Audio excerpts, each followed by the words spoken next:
Bon, mais écoutez, merci à la société Biobank de nous inviter à participer à ce petit débat en direct avec mon ami et confrère Arnaud Lhomme, brillant chirurgien dentiste et plutôt spécialiste en chirurgie buccale, voilà, qui va nous parler d'un sujet ô combien important pour tous les implantologistes qui soient en fait novices ou aguerris, qui est la régénération osseuse guidée au quotidien, sachant que c'est vraiment quelque chose qui mérite débat et je pense que Arnaud va nous apporter beaucoup de lumière à ce sujet. Donc Arnaud, je vais te laisser prendre la suite et puis surtout à chacun, si vous aviez des questions à poser, n'hésitez pas, hein, je me permettrai Arnaud de t'interrompre si besoin. Voilà, Volontiers, des Eric. questions intéressantes, histoire de donner un petit peu de tenue et puis un peu de piment d'ailleurs. Hein. D'accord? Bon, Allez, à tout de je te suite. remercie et je compte sur toi et ta grande expérience clinique pour justement pimenter cette présentation en demandant le moment venu quand la question te vient, voilà, des précisions sur ce qui est fait ou en apportant la part de ton expérience. Donc, merci à tous d'être présents pour cette petite soirée qui va durer à peu près 1 heure et dans laquelle on va parler de régénération osseuse guidée au quotidien. Je remercie également la société Global D, la société Biobank pour leur proposition de me faire intervenir à ce sujet. C'est un sujet qui me tient à cœur, c'est un sujet que je trouve passionnant parce qu'elle touche à la biologie, elle touche à notre activité, aux résultats cliniques de nos gestes et c'est un sujet qui est en perpétuel remaniement. Alors, il faut que je récupère le contrôle. Voilà. Cette présentation ne se veut pas ni un cours, ni une revue de bibliographie, elle se veut simplement un partage d'expérience. Je vais aujourd'hui vous présenter la régénération osseuse guidée telle que nous la concevons dans le cabinet avec tous mes collègues et nous partageons en permanence nos expériences, les résultats bons et mauvais et nous tâchons d'avancer ensemble en regardant ce qui ne marche pas et comment améliorer notre technique et nos procédés. Donc, de façon assez brève, le plan sera d'abord de discuter ce qu'est la ROG, ce qui n'a rien d'extraordinaire, ce sera un simple rappel, mais ça sera l'occasion de discuter des matériaux utilisés, le protocole classique que nous utilisons, qui n'a rien d'extraordinaire, les variations que nous nous autorisons dans ce protocole, les objectifs que l'on se fixe pour nos ROG, les limites de cette technique, et enfin, nous verrons dans un dernier temps les résultats que nous avons sur un panel de patients que nous avons observés après réalisation de la ROG et après mise en fonction des prothèses. Pour commencer, la ROG, c'est une augmentation de volume dans une zone matricielle protégée par une membrane. C'est la définition qu'on pourrait donner de façon classique.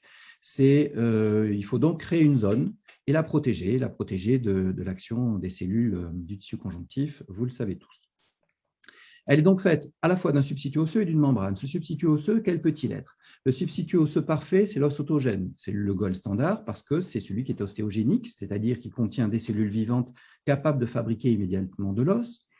Il est ostéo-inducteur puisqu'il contient tous les facteurs de croissance sécrétés par ces mêmes cellules et par d'autres cellules de l'environnement immédiat du tissu conjonctif. Et il est également ostéo-inducteur puisque cet os autogène, il a déjà cette trame minérale qui sert de support à la fois aux vaisseaux et aux ostéoblastes, ainsi qu'aux ostéoclastes. Il existe d'autres types de substituts osseux, puisque cet os autogène, il a des avantages, mais il a aussi un inconvénient, c'est sous certaines formes sa résorbabilité. Et donc, on a développé, et puis la difficulté à en récupérer une quantité suffisante pour certains types d'augmentation osseuse, ce qui augmente la morbidité de l'intervention pour le patient. Et donc, on a développé d'autres façons de récupérer de l'os. L'os synthétique n'est ni ostéogénique ni ostéoconducteur, pas plus que ne le sont l'os xénogénique ou l'os allogénique. Ils ne sont, ces trois alternatives à l'os autogène, que ostéoconducteurs, c'est-à-dire qu'ils vont donner une trame dans laquelle les cellules vasculaires et les cellules ostéoblastiques vont pouvoir se développer. Le matériau que nous utilisons très largement majoritairement dans ce cabinet, et je tiens d'ailleurs à ce sujet à signaler une chose, dans cette présentation, je n'ai pas de conflit d'intérêt direct, je ne suis pas payé par la société ni Biobank ni Global D pour effectuer cette présentation, je me contente de présenter exactement ce que je fais au quotidien, ce que nous faisons au quotidien dans notre cabinet, et même si nous faisons très majoritairement de l'os allogénique, il arrive qu'on utilise d'autres substituts osseux de façon très anecdotique. Et de la même façon, l'implant qui est utilisé, que vous verrez dans cette présentation, qui est l'implant Incon, qui a une particularité sur laquelle on reviendra dans un instant, et qui explique les résultats que nous obtenons pour partie, c'est l'implant que nous utilisons exclusivement. simplement parce que c'est un implant que je trouve absolument parfait et c'est uniquement par amour pour cet implant que je l'utilise. Bien, revenons sur l'os allogénique. Cet os allogénique, donc, il est ostéoconducteur. Pourquoi est-ce que nous avons choisi de n'utiliser que l'os allogénique? D'abord parce que c'est, dans notre expérience, celui qui donne le meilleur ratio ostéo-intégration et fibro-intégration. Parce que beaucoup des matériaux, et plus ils sont éloignés de l'os autogène, plus, et ça sera vrai, vont avoir tendance à se fibro-intégrer pour une grande partie. Les particules seront fibro-intégrées, ce qui donnera une moindre qualité d'intégration de l'implant dans le lit osseux que nous aurons recréé. Voilà pourquoi nous préférons utiliser l'os allogénique. Cet os allogénique, il a un avantage qui est aussi un inconvénient, c'est sa résorbabilité face à l'inflammation. Sa résorbabilité face à l'inflammation, pour nous, elle est très intéressante. Parce que quand l'intervention se passe bien et que le matériau reste là où on l'a placé, tout va pour le mieux dans le meilleur des mondes. Mais à partir du moment où le matériau commence à s'infecter ou qu'il commence à partir hors du territoire dans lequel on a souhaité qu'il reste, sous l'effet de l'hématome la plupart du temps, ou parfois de mouvements ou d'appui liés à la prothèse ou au patient, eh bien, on va se retrouver avec des réactions à corps étrangers dans les tissus mous, et ça devient parfois très problématique à gérer chirurgicalement. Et donc, on préfère un matériau qui est résorbable face à l'inflammation. On cherche à contrôler localement l'inflammation, et si le matériau s'en va, eh bien, l'organisme se chargera de le résorber en grande partie. La forme d'os allogénique que nous utilisons dans ce cabinet, c'est l'os corticospongieux.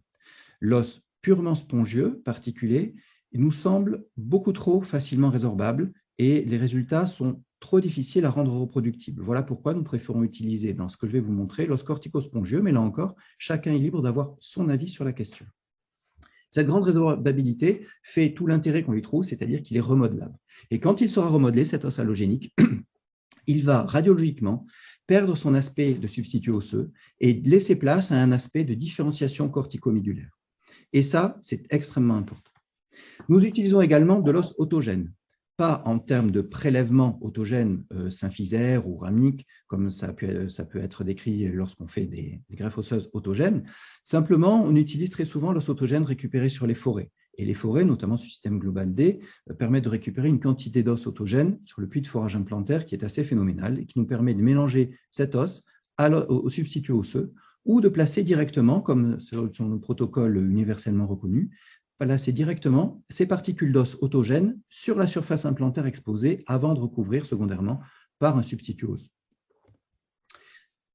Cet os allogénique, nous le trouvons également supérieur à l'os synthétique pour une raison qui est présentée dans ce cas clinique ici. C'est-à-dire que lorsqu'on réouvre un substitut osseux synthétique, on trouve bien trop souvent ce genre de réaction. C'est-à-dire un matériau qui est radiologiquement de densité osseuse. Radiologiquement, on voit qu'il y a une fibrose qui s'est interposée entre le substitut osseux et l'os natif. Et cliniquement, on s'aperçoit qu'il suffit de gratter ces particules-là pour qu'elles se détachent. D'ailleurs, une bonne partie était prise à l'intérieur du lambeau. Et ça, c'est une situation qui est, du point de vue clinique, exécrable. Voilà pourquoi nous n'utilisons plus de matériaux synthétiques pour éviter ce genre de déconvenus. Et c'est le genre de déconvenus qu'on ne retrouve jamais avec de l'os allogénique, dans notre expérience, bien entendu. La membrane. La membrane parfaite, c'est le périoste. Pourquoi devons-nous utiliser une membrane? Parce qu'il va falloir, vous le savez tous, isoler notre substitut osseux de l'action des cellules conjonctives qui vont venir coloniser le substitut osseux depuis l'incision périostée qui a été réalisée comme figuré ici. Donc, toute cette portion après incision du périoste pour pouvoir gagner le volume de notre ROG sera du tissu fibreux avec des fibroblastes extrêmement dynamiques, extrêmement rapides dans leur développement et qui vont empêcher l'ostéo-intégration correcte de notre matériau de se faire. Voilà pourquoi une membrane est indispensable. La meilleure des membranes, c'est le périoste, mais quand on n'a plus de périoste, il faut bien en replacer une que l'on fixe de façon à ce que le matériau soit à la fois protégé des cellules subconjonctives, donc son rôle c'est l'isolation cellulaire, contenu sur le site où on a choisi de le placer, donc c'est un rôle de contention du substitut osseux, ici augmenté par l'application de clous, et puis une protection par rapport aux pressions et à l'inflammation. Et ça, les pressions, que ce soit les pressions fonctionnelles liées au port de la prothèse ou à la mastication, ou les pressions de rétraction tissulaire lorsque cette incision périostée va cicatriser, ce sont des fibres qui vont se mettre en place dans un premier temps et ces fibres vont se rétracter pour rapprocher les bords du périoste et les faire se rapprocher l'un de l'autre, eh bien ça va créer des pressions importantes qui vont avoir tendance à écraser le matériau et à provoquer sa résorption.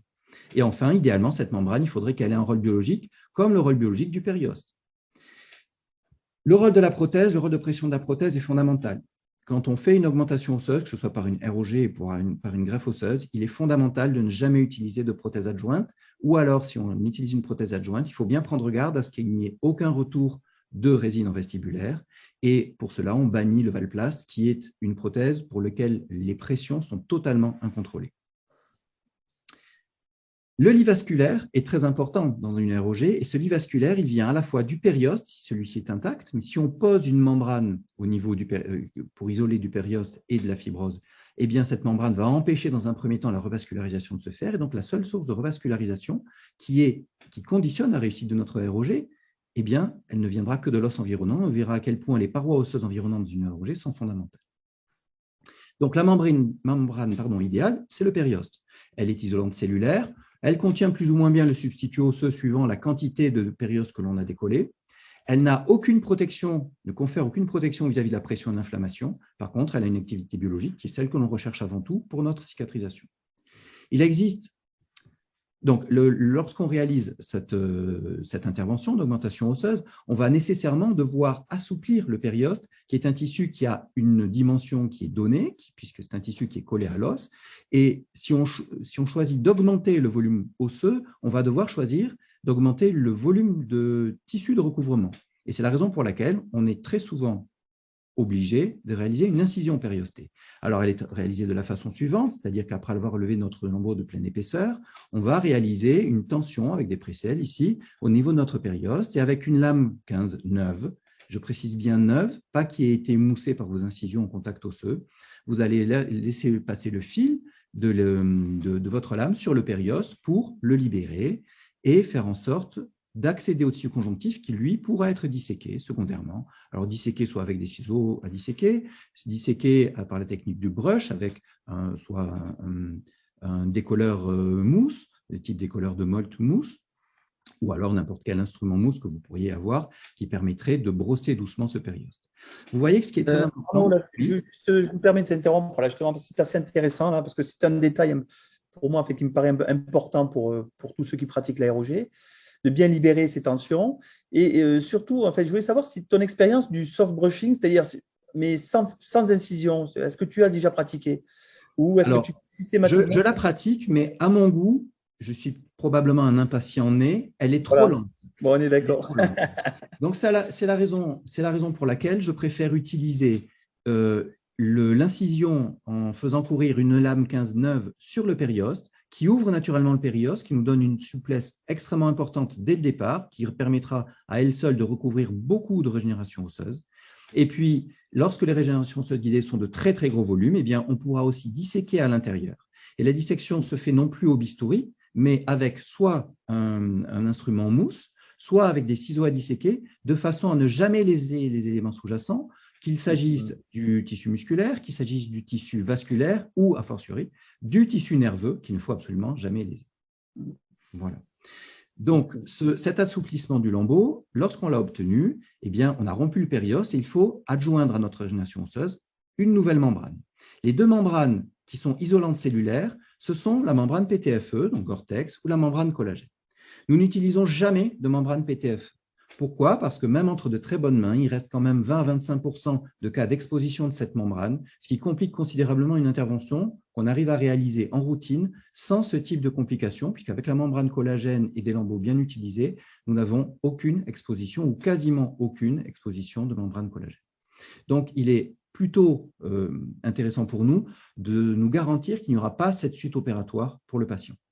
Donc, nous n'utilisons jamais de membrane PTFE, vous n'en verrez pas dans cette présentation, je ne vous en parlerai pas. Elle a pourtant un énorme avantage, c'est celui de la résistance à la pression et à l'inflammation. Elle protège remarquablement bien le tissu osseux sous-jacent et quand on réouvre, on a forcément un tissu osseux de très bonne qualité à condition de ne pas avoir eu de complications pendant sa phase de cicatrisation. Nous utilisons donc exclusivement la membrane collagène et cette membrane collagène est résorbable à 6 semaines. Ce qui nous permet d'avoir une potentialisation de cicatrisation de notre périoste pendant toute cette période. Et ensuite, c'est le périoste qui va reprendre la suite de cette membrane qui s'est résorbée pour intégrer notre régénération osseuse guidée sous-jacente. Alors, il existe d'autres types de membranes, entre guillemets, qui ont été proposées. Il peut s'agir de la membrane grille titane, qui n'est pas du tout une membrane en réalité, parce qu'elle n'est pas isolante cellulaire. elle est un très bon moyen de contenir notre matériau et de résister aux pressions de la prothèse ou aux pressions tissulaires ou aux pressions du jeu fonctionnel des muscles. Mais par contre, ça n'est pas un moyen de résoudre la pression de résorption liée à l'inflammation, ni lui conférer une activité biologique. Et elle n'isole pas des cellules. Donc, elle ne pourra être utilisée seule, il faudra l'utiliser en complément d'un autre type de membrane. Le PRF. Arnaud, juste Pardon? sur les grilles, parce que c'est quand même intéressant aussi, je me permets de t'interrompre. Justement, c'est à la dépose. Oui. C'est assez compliqué à déposer. Toi, tu as une astuce particulière pour ces grilles quand tu les Non, il n'y a pas vraiment d'astuce. Cette grille, effectivement, a tendance à se fibro-intégrer dans certains cas, ce qui fait que sa dépose, elle est relativement facile. Par contre, c'est le décollement du lambeau qui est assez compliqué. Et lorsqu'elle s'est intégrée par de l'os, parce qu'on a pris soin de recouvrir cette membrane par une nouvelle couche de substitut osseux ou par une nouvelle membrane collagène, du coup, c'est une membrane qui va être plutôt bien intégrée dans l'os et pour laquelle la dépose ne va pas être toujours très facile non plus. Donc, c'est une membrane dont on va réserver l'utilisation au cas où on a besoin de faire des gains importants avec des morphologies très particulières, dans des cas où on a choisi de ne pas utiliser de blocs osseux de type greffe osseuse, donc bloc osseux, soit la plaquette cortico-spongieuse de Biobank ou de l'os autogène, qu'on aurait fixé par des vis d'ostéosynthèse, on en verra tout à l'heure quelques cas. Et c'est dans les cas où on ne peut pas utiliser ces greffes pour des raisons qui sont des raisons de manque de vascularisation sur le site receveur, qu'on utilisera cette grille titane. Donc, c'est assez peu utilisé, vraiment sur des cas où on est contraint de l'utiliser, parce qu'effectivement, elle n'est pas dénuée d'inconvénients. J'ai répondu à ta question? Merci, oui, tout à fait. Le PRF que l'on appelle membrane plaquettaire est une membrane parce qu'on la transforme en membrane, cette agrégation plaquettaire, mais ça n'est en aucun cas une membrane isolante, donc ce n'est pas une membrane de régénération à proprement parler. C'est une membrane dont l'activité biologique cicatricielle est reconnue, elle permet d'accélérer la fermeture de la muqueuse, c'est la raison pour laquelle nous l'utilisons par-dessus la membrane collagène pour favoriser la fermeture muqueuse primaire, et c'est également un bon moyen d'accélérer la cicatrisation du périoste. Au moins de façon théorique, puisque je crois que du point de vue strictement scientifique, ça n'a jamais été complètement prouvé que le périoste cicatrisait plus rapidement avec du PRF, mais je ne suis peut-être pas complètement à jour de la bibliographie récente sur le sujet. Néanmoins, nous l'utilisons en routine parce que c'est un excellent moyen de faire cicatriser la muqueuse au-dessus de notre voie d'accès. Et puis, l'autre gros avantage du PRF, il est ici, c'est qu'on peut utiliser l'agrégation plaquettaire pour lier notre matériau. Et ça nous permet d'avoir une masse de matériau qui a la forme d'une gomme et qui permet de rester exactement sur le site où on l'a mis en place et de ne pas le voir se promener sous notre lambeau dans des endroits où on ne voudrait pas qu'il aille. Très bien. Arnaud, là, juste, il y a une question qui est intéressante là, de la part de François qui demande si tu ne conseillerais pas plutôt une membrane à une résorption un peu plus lente. Parce que 6 semaines… tu parlais de 6 semaines, c'est peut-être un peu juste. Peut-être, je sais pas. La membrane que nous utilisons en routine, c'est une membrane qui a 6 semaines, mais on peut utiliser des membranes collagènes qui ont une résorption plus lente.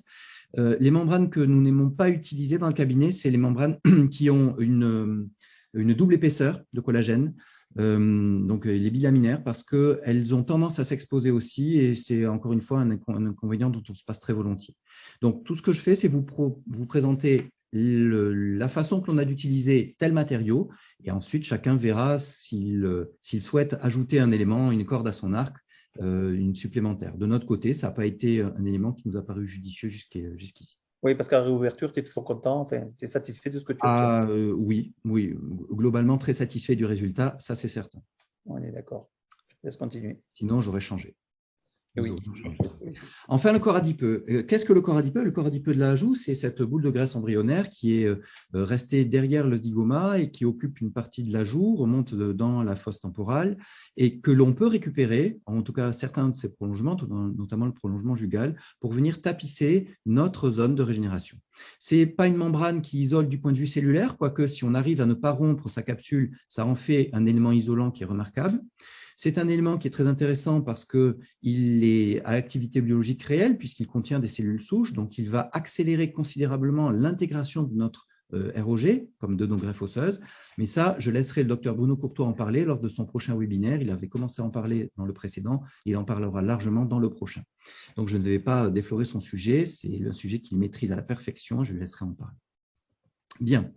Pour parler de la ROG, quels sont les objectifs de la régénération osseuse guidée? Eh bien, ils ont été très tôt établis par la classification de Bennick et Hammerley, qui contient 5 classes et que nous repartageons pour le côté didactique de cette présentation en 4 catégories. La catégorie 0 qui consiste à dire qu'il me reste après la pose de l'implant de l'os investibulaire, mais il est fin, il va se résorber sous la pression qu'on a impliquée sur cet os lorsqu'on a vissé notre implant. Et à ce moment-là, on fait une ROG qu'on appelle de renfort, c'est la catégorie 0 ici. La catégorie 1 est une ROG de comblement, c'est-à-dire que les parois de l'alvéole sont intactes, l'os vestibulaire est bien présent, mais il manque de l'os entre l'implant et ses parois osseuses. Et ce gap peut ou pas être comblé suivant les envies ou les besoins de chaque praticien. Personnellement, dans notre cabinet, nous comblons systématiquement lorsqu'il y a un gap entre l'implant et l'os natif. Les catégories 2 et 3 sont des catégories dans lesquelles on fait de la reconstruction périmplantaire, c'est-à-dire qu'il y a suffisamment d'os pour poser l'implant, comme c'est illustré sur la figure à droite, sur la photo clinique à droite, et on rajoute de l'os sur l'extérieur pour fabriquer de l'os en même temps qu'on a posé l'implant.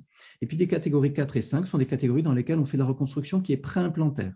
Pas forcément comme figuré ici parce que le défaut est majeur, mais parfois parce qu'on préfère d'abord régénérer l'os pour ensuite tranquillement poser un implant à l'intérieur. Là, les règles sont aussi nombreuses qu'il y a de cas cliniques différents. Et donc, c'est plus à l'appréciation de chaque praticien de réaliser les choses comme il le sent. C'est vrai que quand on commence, on a tendance à faire du pré-implantaire pour ne pas augmenter le risque de perdre l'implant si jamais la régénération osseuse guidée ne devait ne pas marcher. Et avec l'expérience, c'est vrai qu'on a tendance à ne plus respecter la règle du one miracle at a time, un seul miracle à la fois, et à empiler les miracles jusqu'à arriver à faire de la mise en esthétique immédiate avec extraction-implantation, ce qui augmente chacune des étapes, qui cumule le risque de chacune des étapes chirurgicales que l'on empile l'une sur l'autre. Bien, donc cette classification va nous servir à réfléchir au cas clinique que l'on va envisager maintenant. Alors, le protocole opératoire avec un premier cas clinique, il est très simple et il est très reproductible. C'est toujours le même. Il y a quelques variations dont on va parler, mais le protocole opératoire est toujours le même. La première chose, c'est de lever un lambeau de pleine épaisseur, bien entendu, en essayant de mettre ces incisions de décharge à distance de la zone sur laquelle viendra se reposer la membrane, et bien entendu à distance de la zone dans laquelle on va poser de l'os. Ensuite, on réalise la pose de nos implants, et lorsqu'un implant se retrouve fenestré, c'est-à-dire que ses spires et sa surface sont exposés à l'extérieur, eh bien on choisit de mettre systématiquement de l'os de forage par-dessus, de façon à ce qu'il y ait de l'os natif sur les spires implantaires, sur la surface implantaire, puisque la surface implantaire est faite pour être au contact de cet os. Et ensuite, on va utiliser la régénération osseuse guidée. Alors, dans ce cas-là, on avait réalisé un sinus lift en simultané, hein, ça n'interdit rien. Et ensuite, on vient réaliser notre régénération osseuse guidée vestibulaire pour créer un renfort. Alors, cet implant-là était partiellement exposé. Celui-ci était plutôt bien à l'intérieur de l'os, mais avec des zones qui étaient quand même un petit peu plus grisées ici, avec certainement une zone plus fine dans laquelle on voyait transparaître l'implant. Et donc, la régénération osseuse guidée, elle est nécessaire sur la totalité de notre site opératoire. On réalise donc la mise en place du matériau qui a été réhydraté et ce que l'on aime beaucoup nous, dans le substitut halogénique, dans le biobank, c'est le fait qu'il soit extrêmement hydrophile, que l'on mette du sang, du sérum physiologique ou du PRF, il absorbe ça comme une éponge et c'est un véritable régal. Ensuite, notre membrane est mise en place, elle a été fixée par des pins au préalable et elle est drapée, fixée en palatin soit par des pins, des clous, soit par un point de suture, soit parfois la pression de la fibromuqueuse palatine suffit à la maintenir en place. On réalise donc les sutures et ces sutures sont réalisées idéalement avec du fil de suture monofilament 5,0. Pour quelle raison? Parce que lorsqu'on a réalisé notre incision périostée en début d'intervention pour éviter qu'il y ait un saignement majeur en fin d'intervention, eh bien, ce lambeau doit être suffisamment souple pour pouvoir suturer bord à bord sans tension en écartant pour prendre une photo, comme pour prendre une photo, avec un fil de suture 5,0. Si ce n'est pas l'objectif, si c'est un objectif mais que ce n'est pas obtenu pendant l'intervention, eh bien, il faut reprendre la souplesse du lambeau parce que votre lambeau se réouvrira. Donc, il faut absolument pouvoir suturer avec un fil fragile, donc le 5,0 monofilament, mais très biologique, et vous garantissez que votre lambeau était parfait et que la plaie ne se réouvrira pas. Le résultat de cette étape, c'est que lorsqu'on réouvre, eh bien, on se retrouve avec des implants. C'est le principe des implants Incon de chez Global D. Ces implants qui sont infraosseux, donc on les enfouit un petit peu. Là, ils n'ont pas été très enfouis, on peut les enfouir beaucoup plus que ça.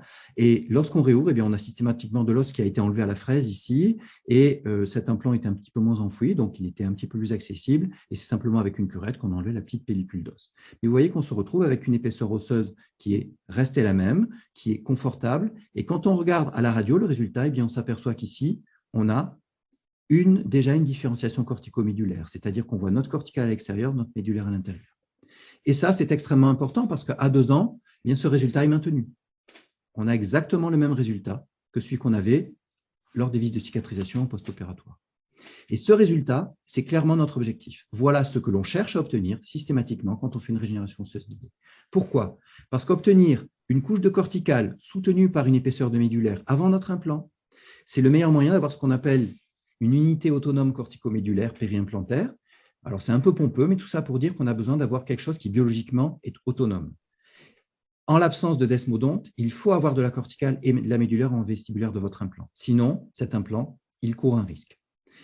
Cet élément osseux, ce sera le soutien de notre gencive kératinisée. Et là encore, notre gencive kératinisée, elle doit tenir contre notre implant sans fibre de Charpé. Donc, si on a de l'os pour la soutenir, on se protégera de la périimplantite et de ses conséquences esthétiques et fonctionnelles désastreuses. Quand on parle de cette unité corticomédulaire, en fait, on parle de ce qui existe déjà dans la nature. Parce que certaines dents disposent de cette épaisseur osseuse, corticale plus médulaire, qui protège de la résorption, certaines plus que d'autres. Et puis, bien entendu, il y a des dents qui ne possèdent pas cette épaisseur de médulaire, qui n'ont que de la corticale. Cette corticale, c'est le bundle bone en anglais, qui est de l'os desmodontal, et qui ne vit que parce que le desmodonte est présent. Dès qu'on enlève la dent, ce desmodonte disparaît. Alors, qu'il n'y a pas de desmodonte le long d'un implant, si on a simplement une fine couche d'os cortical, la moindre des stimulations inflammatoires ou infectieuses contre notre implant risque de faire fondre cet os. Et voilà pourquoi il est très important d'essayer de récupérer ce volume osseux par la ROG. Cette régénération osseuse physiologique, il est important de la comprendre parce que c'est elle qui va nous guider dans les choix en termes stratégiques d'utilisation de la ROG. Par exemple, lorsqu'on extrait cette dent, on sait prédire à la perfection comment l'os va naturellement repousser à l'intérieur, sans comblement alvéolaire.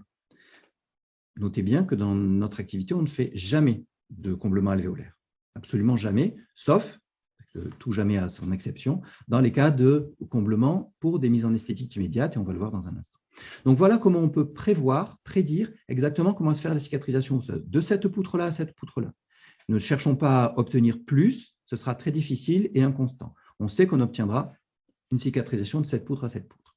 Dans ce cas-là, sur une dent qui est fracturée, l'os a été déplacé sur l'extérieur et cette pellicule osseuse qui est déjà affaiblie ne va pas rester en place. Et effectivement, sans surprise, on s'aperçoit que la cicatrisation se fait à partir des poutres osseuses périphériques solides et absolument pas à partir de celle-ci qui était très fragile et qui s'apparentait à de l'os desmodontal. Voilà la cicatrisation que l'on obtient.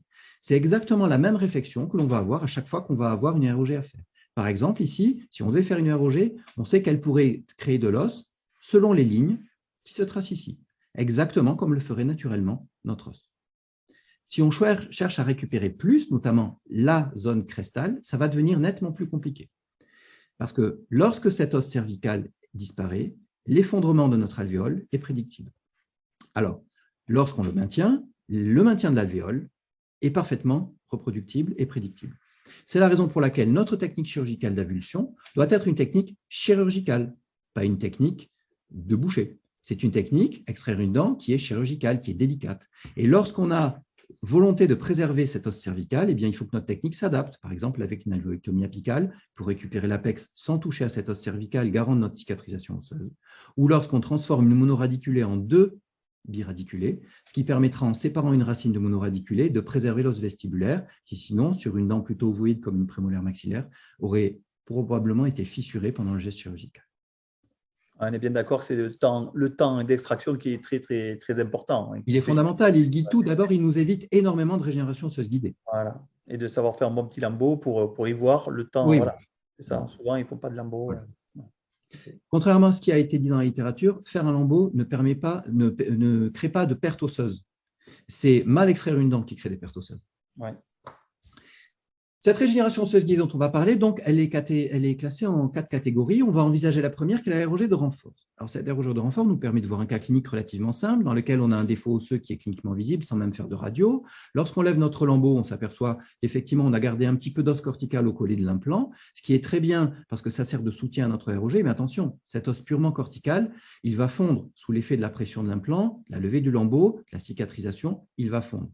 Donc, cette zone qui est une zone critique pour l'esthétique finale de notre cas et pour sa pérennité dans le temps, eh bien, il faut la renforcer. Il faut la renforcer en utilisant nos particules osseuses qui ont été ici réhydratées au sérum physiologique, ce substitut osseux halogénique qu'on vient placer par-dessus l'os qui existe déjà.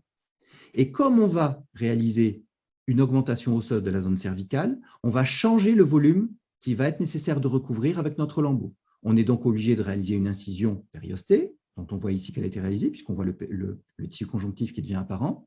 Et comme on a réalisé une incision périostée, il est absolument indispensable de mettre une membrane. Cette membrane, on a choisi ici de la fixer. On aurait pu ne pas, parce que le lambeau est de petite taille, et on fixe de façon systématique les membranes qui sont plutôt de grande ampleur, 2, 3, 4 dents. Quand il y a une seule dent, on n'est pas obligé de la fixer. Que se passe-t-il lorsqu'on réintervient à 4 mois? Bien, à 4 mois, on réintervient sur un site qui se décolle relativement facilement, pour lequel on a des particules osseuses qui sont emprisonnées un petit peu dans notre périoste ici, mais on a quand même une baguette cervicale qui s'est retrouvée épaissie par rapport à ce qu'elle était précédemment, comme vous le voyez ici, une fois que l'implant devient apparent. Une baguette qui est épaissie. Et ça, c'est garant d'un résultat esthétique immédiat qui est bon et d'une pérennité de notre implant sans périimplantite qui est meilleure. Là, on illustre bien justement dans ce cas la nécessité quand même de temporiser peut-être un petit peu plus longtemps. 4 mois, c'est peut-être un peu juste. Alors, c'est une vraie discussion et si tu veux bien, on l'aura un tout petit peu après parce qu'on va avoir des cas justement où on a l'occasion de discuter de cette durée de cicatrisation. Très bien. Et un autre cas où on fait un renfort, on va passer rapidement, c'est lorsque c'est associé à un sinus lift, même si on a beaucoup d'os en cervical, comme c'est que cet os cervical qui maintient notre implant placé simultanément au sinus lift, cet os a toutes les chances de se résorber. Il est indispensable quand on fait ça de faire une ROG complémentaire. On a tout le matériau, puisqu'on a fait le sinus lift, donc c'est exactement le même produit qu'on va utiliser en vestibulaire de notre implant. Tout ça protégé par une membrane, puisqu'on a incisé le périos dans ce genre de cas, puisqu'on rajoute de l'os au niveau du collet. Et donc, cette membrane de collagène est recouverte ensuite de façon étanche, hermétique et sans tension, puisque vous voyez qu'on peut une fois de plus tirer sur notre lambeau sans créer d'ouverture dans nos berges. Voilà.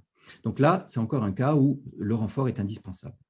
Il y a des cas où le renfort n'est pas indispensable. Si on prend ce cas-là, radiologiquement, on sait très bien que ce balcon corticomédulaire, il ne va pas avoir besoin d'être renforcé. Ce qui va avoir besoin d'être renforcé, c'est la partie apicale. Donc, dans ce cas-là, ce que l'on a choisi de faire, c'est de réaliser un lambeau de plutôt petite épaisseur parce qu'on a amplitude en préservant les papilles, parce qu'on n'a pas besoin de réaliser, ici de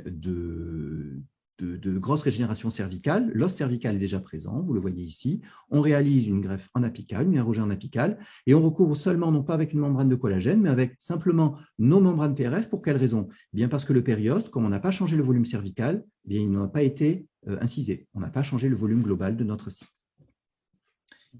Lorsqu'on réalise ces ROG de renfort, elles sont très importantes au maxillaire, on l'a vu.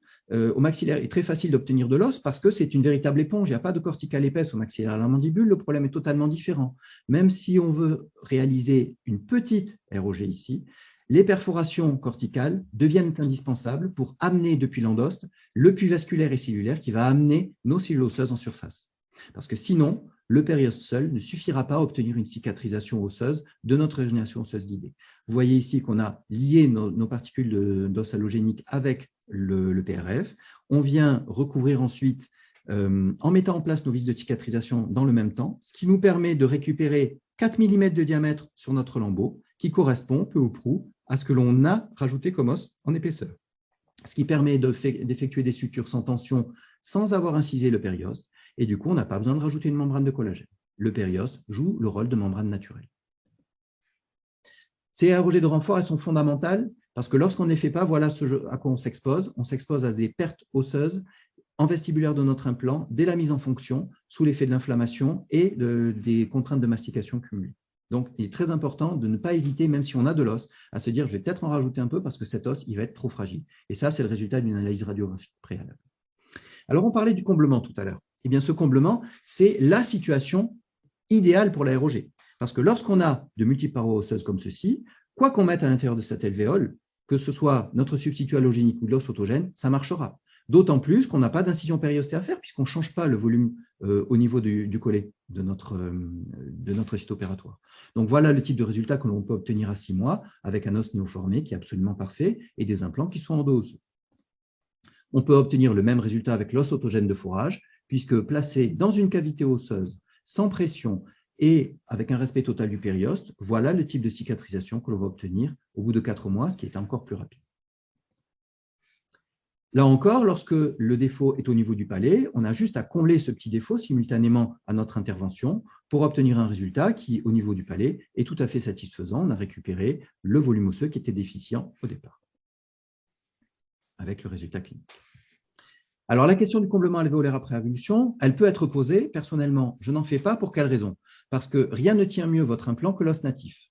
Et je préfère avoir à faire une ROG simultanément à la pose de l'implant plutôt qu'avoir fait un comblement alvéolaire le jour de l'avulsion et me retrouver avec une pose d'implant que je diffère dans le temps, puisque je dois la mener à distance de 4, 5, 6, parfois 8 mois, pour être sûr d'avoir un site dont la densité osseuse est suffisamment homogène pour pouvoir accepter la pose de l'implant sans sourcil.